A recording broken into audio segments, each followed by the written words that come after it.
gonna swim, bike, and run in the corner sun. We're gonna swim, bike, and run in the corner sun. 2021. Honcho Man, thank you so much for bringing us in. This is Breakfast with Bob, not quite Kona edition. We are brought to you by Hoka One Credo Tri, Four Seasons Walleye Challenge Daytona Form Goggles, Canyon Bikes, Normatec, Amp Human, VeloFix UCAN, and our Challenge Athletes Foundation. I'm so excited. Our next guest, she is the October 1982 Ironman World Champion. Julie Leach joins us from her palatial estate in Molokai. How you doing, Julie? Good. You're looking like you're in my backyard. I know, right? You're right there on Molokai. I love the fact you guys are at Molokai. That is awesome. Yeah, we love it too. We love it too. So when I was doing a little research, when you were growing up, there really weren't a lot of sports for girls, right? And Title IX hadn't happened yet. And what sports did you get into early on? Well, I was pretty well-rounded. You know, I did a lot of tag and chasing, and then they had GAA for girls, you know, after school sports. So there was volleyball, softball, some form of soccer, basketball. It wasn't competitive. You went off and played at a school. It was good. High school, I was on swim team and played field hockey, and then was kayaking. Kayaking, and that was it. Is that where you met Bill, through kayaking? Yeah, and I did sailing as well. So there were a lot of opportunities to be active. And talk a little bit about making the Olympic team and going to Montreal for the Olympics in '76 as a kayaker. That had to be really amazing. It was a truly amazing experience. And not only was it hard work to get there, but you're with the, elite athletes of the world, and track and field and swimming and from all over the world. And you're eating in the cafeteria with everyone. It was, different. Everybody stayed at the dorms and the Olympic Village, and you could go to different events. We went to gymnastics and swimming, track and field, you name it. It was awesome. So you ran a marathon in the late 70s. You ran a 3:02. And at the time, right? 3:02? Yeah. And that was like 20th best in the country at the time. Was it? I don't know. It was just one of those things, we did a lot of training for it and running, but not specifically as a runner. And so, yeah, that was a hard day. Well, and then this is before the marathon had made it to the Olympics for women. That didn't happen until '84. And so in terms of 1980, were you gearing up, hopefully going to another Olympics in Moscow before it was canceled? Exactly. And that was just soul crushing. Kayaking, flatwater kayaking is a really small sport, and there's no real support, and it's hard work, and you pay a price for it, of course. So that was really disheartening when I realized I wasn't going to go to the Olympics. And I did go to the trials. I didn't make the team, but my heart really wasn't in it after losing that, experience. I mean, it's not like, besides the Olympics, where else are you going to race? I mean, really, that's for small sports. That was it. Yeah, that was it.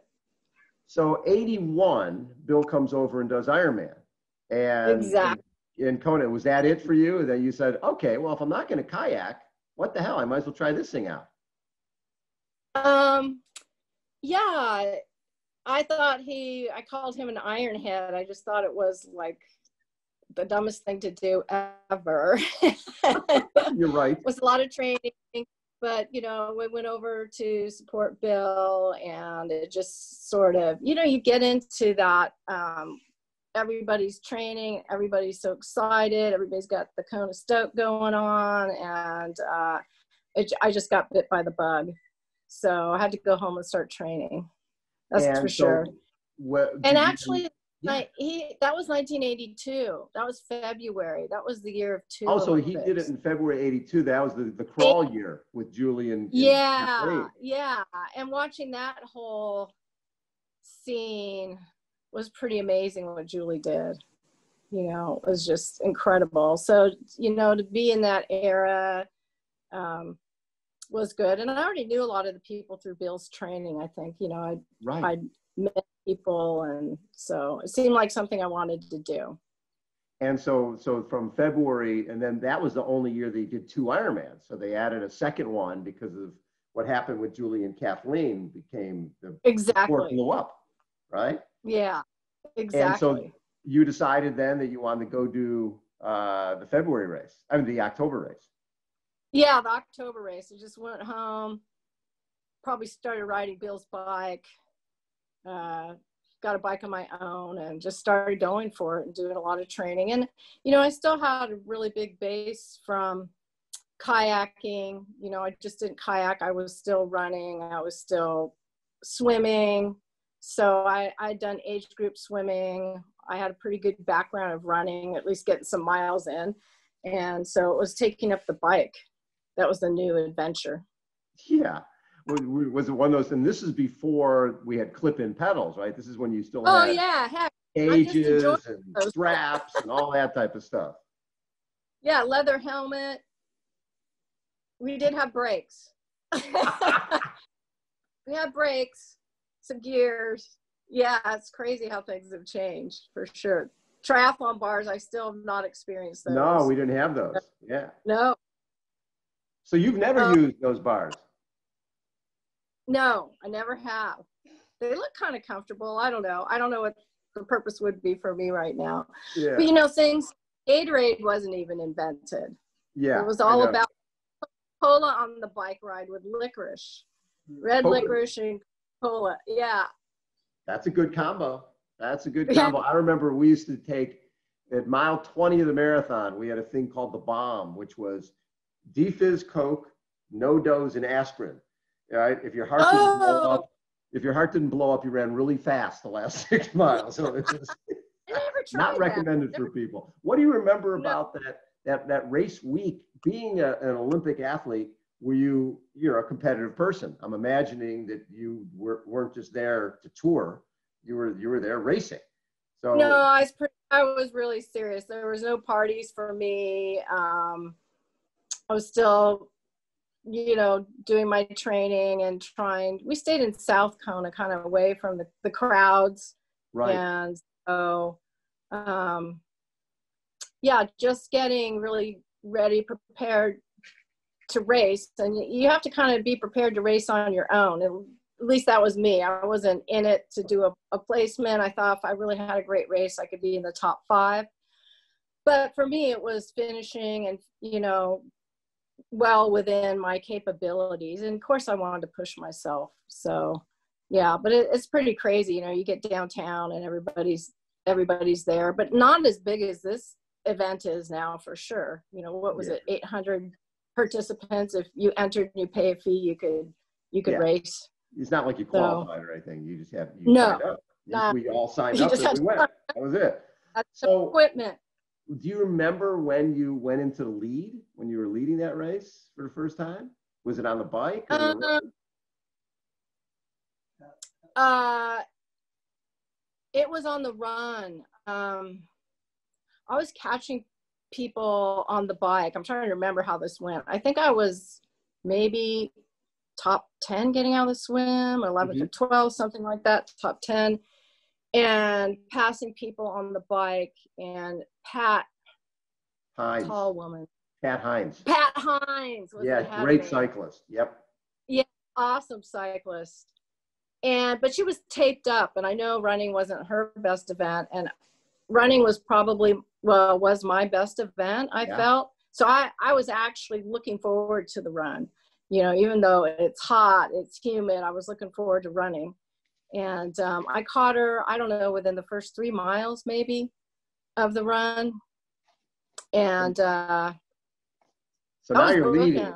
You're leading this thing. Leading. You're like, oh my gosh. And it gets to a point where it's hot. It's a struggle. And you've got this Joanne Dahlkuder who's running really well. And you can, as you're heading back to town, you can see her heading out back to was it turnaround in a big can back then? Was it the big Budweiser? Turnaround was like, oh my God, Bud Light. Yeah, the big can. So, and, you know, I just started out too hard because you're going through towns, Kona, and people are cheering you on. And at one point in time, I even caught up to Bill, my husband, Bill, and he was going to run with me. And I'm like, oh, no, you're slowing me down. It's just slow. That was probably about mile 10. And then I realized I had overdone it, and it became pretty much a struggle. But yeah, you go around that canyon, I realized I was going to see the top competitors. And that was Kathleen and Joanne and a couple other women. Yeah. And I think Sally Edwards was still in it. Edwards, yes. And I realized I had to fake it and look, you know, really good at that time. Good. Yeah. Yeah, looking good, no problem, ladies. But in reality, every aid station was just like, just make it to the next aid station and you can walk. I'd walk the aid station. And I was just, you know, your body shuts down, your digestive system shuts down, you're losing it mentally. I couldn't figure out what mile I was, how far I really had to go. You know, if I'm a mile 16, how many more miles do I have to run? You know, it was quite the outer body experience. It's really difficult, and it's difficult for everybody who's out there. So but it was personal. When you're coming down a Leach Drive and you realize you're going to win this thing, because I'm sure going in, yeah. Huh? Yeah, well, Joanne was really catching up, you know, and they have the helicopters coming. You can hear people talking, the camera vans in front of you. And I just, at that time, I just kind of woke up when I had about 2 miles to go and like, I still have the lead. Legs, please get me there and I'll never ever do this again. And yeah, then you get to that downhill portion and people are lining the streets, and I knew I could make it then, but you know, you really have to push yourself. And in the back of my mind, Julie was really inspiring. Julie Moss, where I felt like, you know, I can't do what she did, and I've got to make it on my own. And if I don't get, you know, first, I don't get first. And I want to push through, but I don't want to do that. I couldn't have done what she did, I don't think. So, but with that last mile. The hard part about that run is you come down the hill and you're like, you can hear the announcer, but then you have to turn left and go way around the block to come back to Leach Drive. That's sort of like a tease. Is that what it was in that back in the day? I don't know. By then I was just running, I was in the air running, you know, you're just trying, it was like an outer body experience and all the big lights and everything like that. And yeah, it was crazy. So Joanne ended up being like 4 minutes back, right? 4 minutes, 13 right. seconds. It felt like she was a lot. Yeah, it felt like she was a lot closer though, I guess. I'm sure. And I'm sure she was going through her own personal thing too, you know, you just can't go any faster. You're just going to make it through. That's what is amazing about Bill and I have gone and watched the race the last couple of years, and just it's amazing the type of fitness level they have, and you know how fast they can go and really race out there. So you know, I never felt like I was I never really felt like I was racing as much as trying to finish as the best I could. So you win the thing, and was it one of those things like, okay, I've done my one Ironman and that's it, drop the microphone, or were you thinking about doing more? You know, it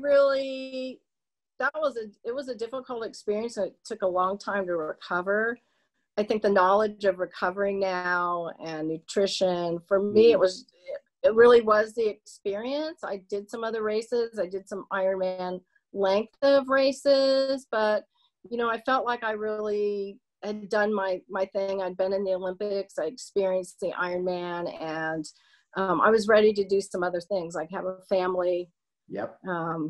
I went into paddling outrigger canoes actually after the Ironman in the early 80s, and was on the team that won the Molokai to Oahu race. We were the first Howley team to do it, first mainland team to win. So I did that for a few years, paddled surf skis, Molokai to Oahu, and So I think I've had like a wide experience of You have. races. And you guys live in the most beautiful place in the world. You live on Oh, Molokai. yeah, And we love. So you've always been fit. So what your fitness now is paddling and walking, running? Yeah, paddling, walk, jogging on the beach. You said it. I try to take some exercise every morning, ride a bike with Bill, the paddling, the outriggers. I've still been doing that with some Wahine friends, and that's been really fun. We've done some competitive sprints doing that. So I like a variety. I do little, you know, I have my little DVD with Jillian Michaels, you know. Yes. So a little yoga, little snorkeling. I love the fact that you did the Ironman at Kona once. You broke the course record. You went 10:54:08 and basically said, yeah, that's good. I'm done. One and done. I love that. So, yeah, I did some other Ironman distances. Bill's trying to signal me all these. I did some other Ironman type races. So, right. Yeah, traveling. We did some traveling with her. We still love to travel. You know, doing traveling and athletics was fun. Great. Too. Julie, always great to catch up with you. I love what you guys do. I was just reading Mike Plant's article in our old Running and Triathlon News on that 82 race, and it's great because you talk about, you know, you're sort of waiting for the person to catch you. It's like, well, yeah, if you're not going to catch me, I might as well go win this thing. If she doesn't catch me by this point, yeah, I'm going to go win this thing and get this thing over with. Yeah, that's true. But Bob, we saw you last night on the news. What was I doing? There was a little news smiling. It was a little news clip about the Kona Ironman being virtual this year. And they just had a lot of fast pictures going on of racing. And I'm like, wait, that's Bob.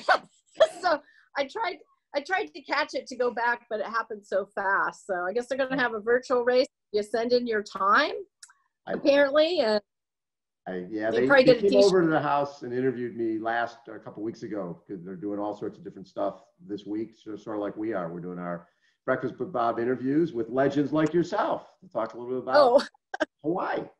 So it's been great. Julie, give my best to Bill. Always I will. Love seeing you guys in Kona, and hopefully next October we'll be at this venue, Legends on the Rocks, hanging out, having drinks with umbrellas. Julie Leach has been our guest, everybody. Breakfast with Bob, a not quite Kona edition. Thanks everybody for tuning in. All right. Thanks, Bob.